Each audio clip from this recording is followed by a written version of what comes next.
एक समय बृहस्पति जी संसार भ्रमण के लिए पृथ्वी लोक पहुँचे। वहाँ उन्होंने अनेक मनुष्यों को नाना प्रकार के क्लेशों से दुखी देखा। संसार के दुखों से दुखित बृहस्पति जी ब्रह्मा जी के पास गए और बोले, हे ब्रह्मा, आप अत्यंत बुद्धिमान, सर्वशास्त्र और चारों वेदों को जानने वाले हैं। कृपा कर मुझे यह बताइए कि चैत्र अश्विन के शुक्ल पक्ष में नवरात्रि का व्रत और उत्सव क्यों किया जाता है? इस बात का क्या फल है और पहले इस व्रत को किसने किया था? बृहस्पति जी ने ऐसे वचन सुनकर ब्रह्मा जी कहने लगे कि हे बृहस्पति, प्राणियों का हित करने की इच्छा से तुमने बहुत अच्छा प्रश्न किया है।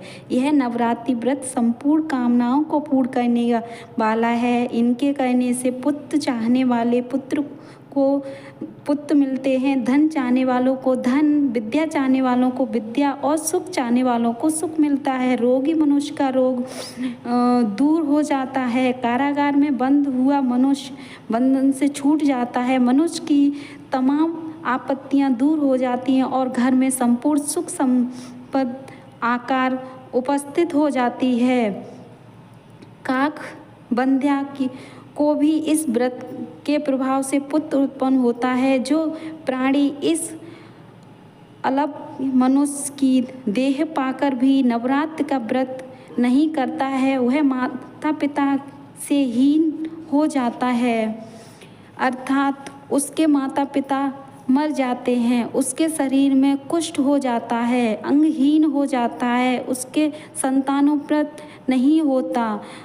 इस प्रकार वह मूर्ख अनेक दुख भोगता है। इस व्रत को न करने वाला निर्दयी मनुष्य धन और धान से रहित होकर भूख और प्यास से व्याकुल हो पृथ्वी पर घूमता फिरता है और गूंगा हो जाता है। जो सधवा स्त्री भूल से इस व्रत को नहीं करती, वह पतिहीन होकर नाना प्रकार के दुखों को भोगती है। यदि इस व्रत के करने वाला मनुष्य सारे दिन का उपवास न कर सके तो एक समय भोजन करे और उन दिन बादों सहित नवरात्र व्रत की कथा श्रवण करे।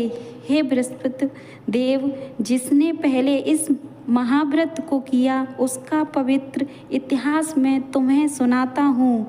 एकाग्रचित्त होकर सुनो। पीठत नामक मनोहर नगर में एक अनाथ नाम का ब्राह्मण रहता था। वह भगवती दुर्गा का परम भक्त था। उसके संपूर्ण सद्गुण से युक्त मानो ब्रह्मा की सबसे पहली रचना हो ऐसी यथार्थ गुण वाली सुमत नाम की एक अत्यंत सुंदर पुत्री पैदा हुई। वह कन्या सुमत अपने पिता के घर बालपल में अपने सहेलियों के साथ क्रीड़ा करती हुई इस प्रकार बढ़ने लगी कि जैसे शुक्ल पक्ष की कला बढ़ती है। उसका पिता प्रतिदिन जब दुर्गा की पूजा और होम किया करता था तो उस समय वह भी नियम से वहाँ उपस्थित होती थी। एक दिन वह सुमित अपनी सखियों के साथ खेलने गई और भगवती के पूजन में उपस्थित नहीं हुई। उसके पिता को पुत्री की ऐसी असावधानी देखकर बड़ा क्रोध आया और पुत्री से कहने लगा, हे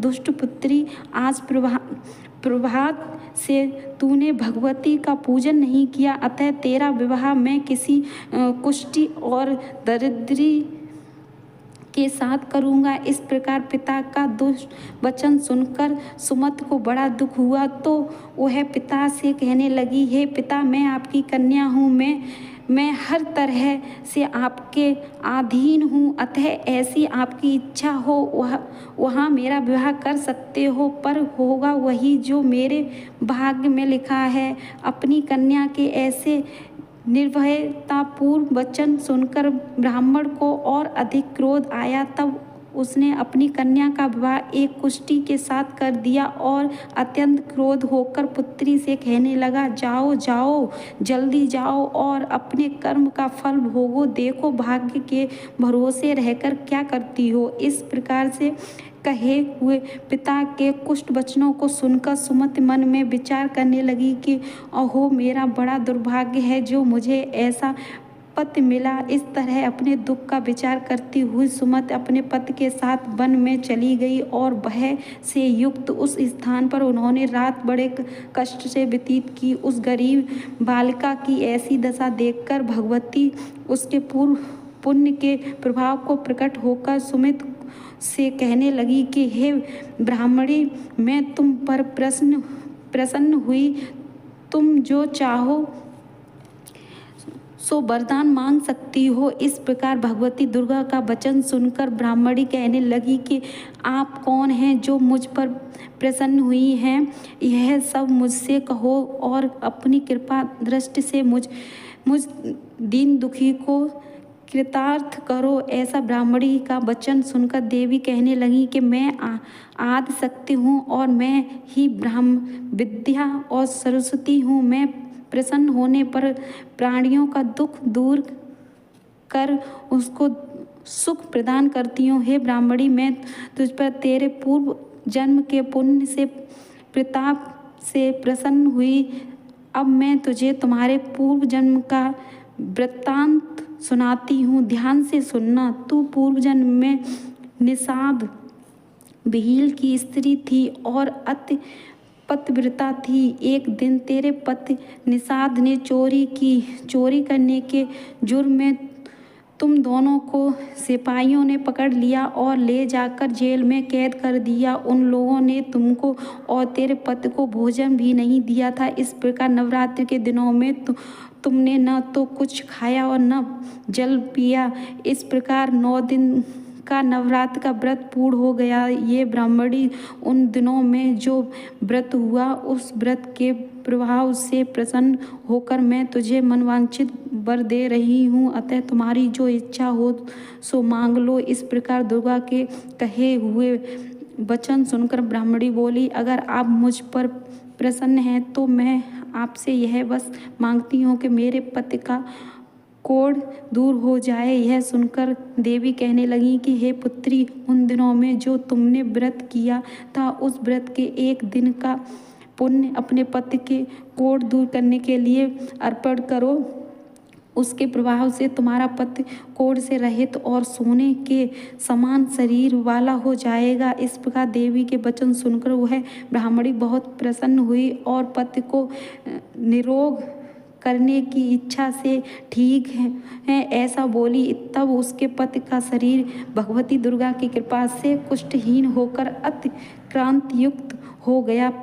पति की मनोहर देह को देख वह प्रशंसा पूर्वक देवी की स्तुति करने लगी। हे दुर्गे, आप को दूर करने वाली, तीनों लोकों का ताप हरने वाली, समस्त दुखों को दूर करने वाली, रोगी मनुष्य को निरोग करने वाली, प्रसन्न होने पर मनवांछित वस्तु देने वाली और दुष्ट मनुष्यों का नाश करने वाली हो, तुम ही सारे जगत की माता और पिता हो। हे अम्बे, मुझ अपराध रहित अबला को मेरे पिता ने कुष्ठी मनुष्य के साथ विवाह कर मुझे घर से निकाल दिया। उनकी निकाली हुई ये पृथ्वी पर घूमने लगी। आपने ही मेरा इस आपत्ति रूपी समुद्र से उद्धार किया है। हे देवी, मैं आपको प्रणाम करती हूँ, मुझ दीन की रक्षा करो। ब्रह्मा जी बोले, हे बृहस्पति, इसी प्रकार उस सुमति ने मन में देवी की बहुत स्तुति की। उसकी स्तुति सुनकर देवी को बहुत संतोष हुआ। अतः वह कहने लगी, हे ब्राह्मणी, तेरे उद्धार नाम का अति बुद्धिमान, धनवान, कीर्तिमान और जितेंद्र पुत्र शीघ्र ही होगा। ऐसा कहकर देवी उस ब्राह्मणी से फिर कहने लगी कि हे ब्राह्मणी, और जो कुछ तेरी इच्छा हो वो है मनवांछित वस्तु मांग सकती है। भगवती दुर्गा का ऐसा वचन सुनकर सुमति बोली कि हे दुर्गे, अगर आप मुझ पर प्रसन्न हैं तो कृपा कर मुझे नवरात्र व्रत विधि बताइए। जिस नवरात्र व्रत को करने के आप प्रसन्न हुई हैं। यह सुनकर दुर्गा कहने लगी, हे ब्राह्मणी, मैं तुम्हारे लिए संपूर्ण पापों को दूर करने वाली नवरात्र विधि को बताती हूँ, जिसको सुनकर से मनुष्य को तमाम पापों से छुटकारा मिल जाता है तथा मोक्ष की प्राप्त होती है। अश्विन मास के शुक्ल पक्ष की प्रतिपदा से लेकर 9 दिन तक विधि पूर्वक व्रत करें। यदि दिन भर व्रत न कर सकें तो एक समय भोजन करें। पढ़े लिखे ब्राह्मणों से पूछकर घट स्थापना और वाटिका बनाकर उसको प्रतिदिन जल से सींचे। महाकाली, महालक्ष्मी और महासरस्वती इनकी मूर्तियां बनाकर उनकी नित्य विधि सहित पूजा करें और पुष्पों से विधि पूर्वक अर्घ्य दें। बिजोरा के फूल से अर्घ्य देने पर रूप की प्राप्त होती है।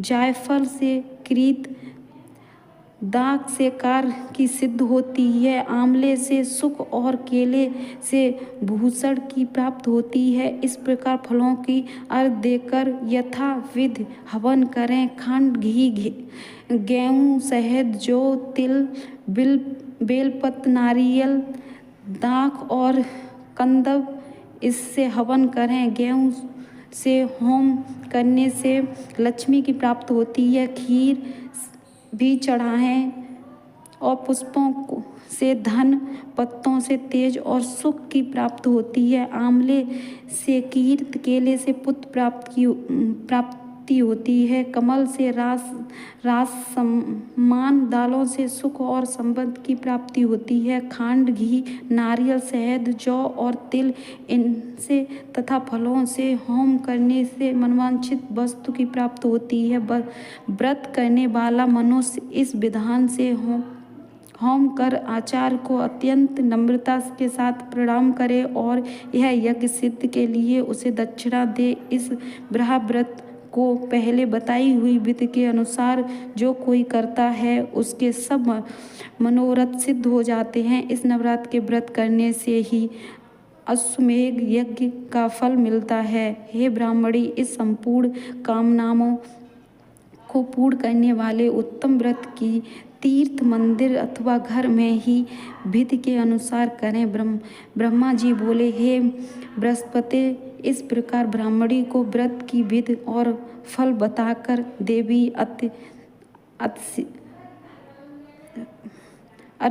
अंतर ध्यान हो गई। हे बृहस्पति, यह दुर्बल व्रत का कैसा बताया है तुमने? ब्रह्मा जी ने वचन सुनकर बृहस्पति जी का आनंद के कारण रोमांचित हो गए और ब्रह्मा जी से कहने लगे कि हे ब्रह्मा, आपने मुझ पर अति कृपा की जो अमृत से समान इस नवरात्र का व्रत महात्म सुनाया। हे प्रभु, आपके बिना कौन इस महत्व को सुना सकता है। बोलो माता दुर्गा की जय।